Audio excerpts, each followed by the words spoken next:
My channel शिक्षा with अर्चना।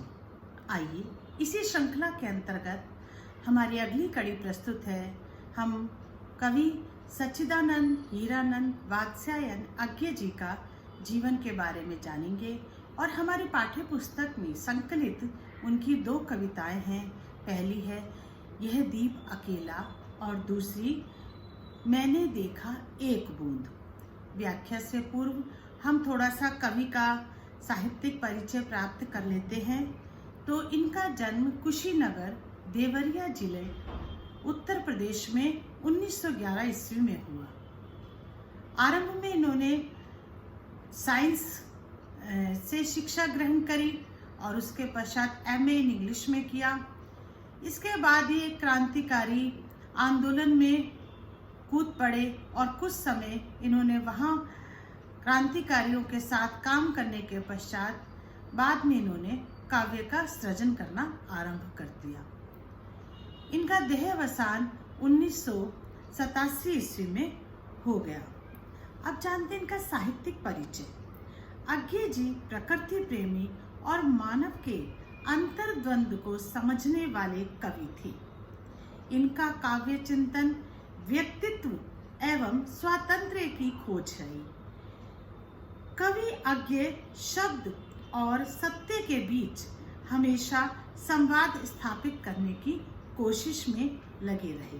यह हम कह सकते हैं कि इनकी कविताओं में हमें इन्हीं विशेषताओं के दर्शन होते हैं। हिंदी भाषा के विकास में इनकी भूमिका अग्रणी रही है।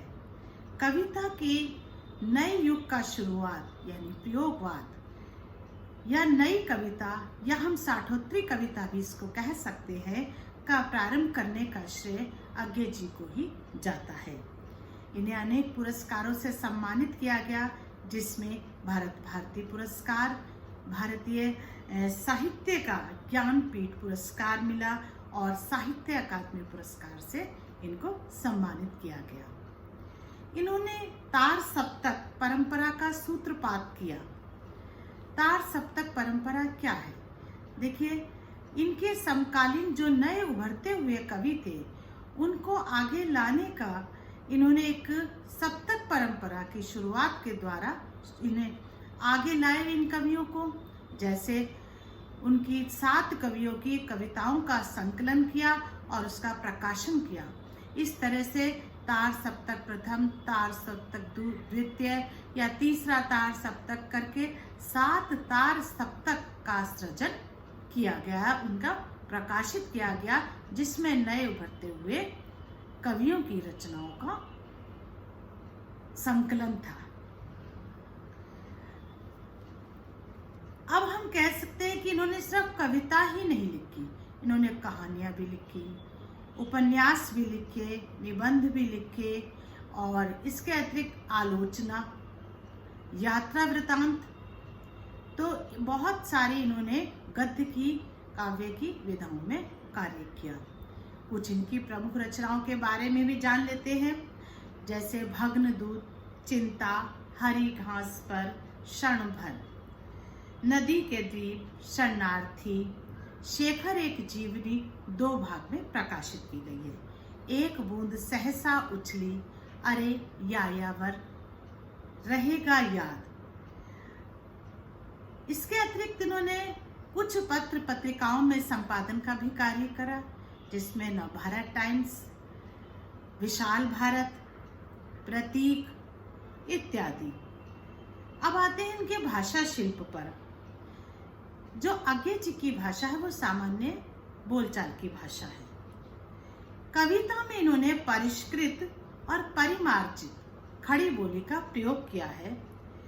देशज शब्दों का भी प्रयोग इनके काव्य में देखने को मिलता है। इनकी कविता मुक्तक छंद में लिखी हुई है।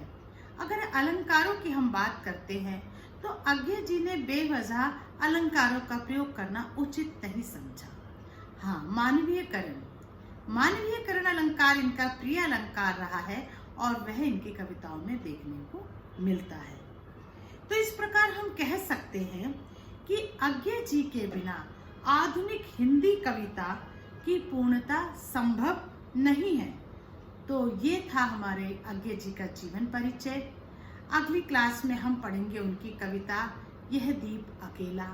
तब तक आप मेरे चैनल को सब्सक्राइब कीजिए, लाइक कीजिए, शेयर कीजिए और कमेंट बॉक्स में आपकी जो भी कठिनाइयाँ हैं उससे मुझे अवगत कराइए।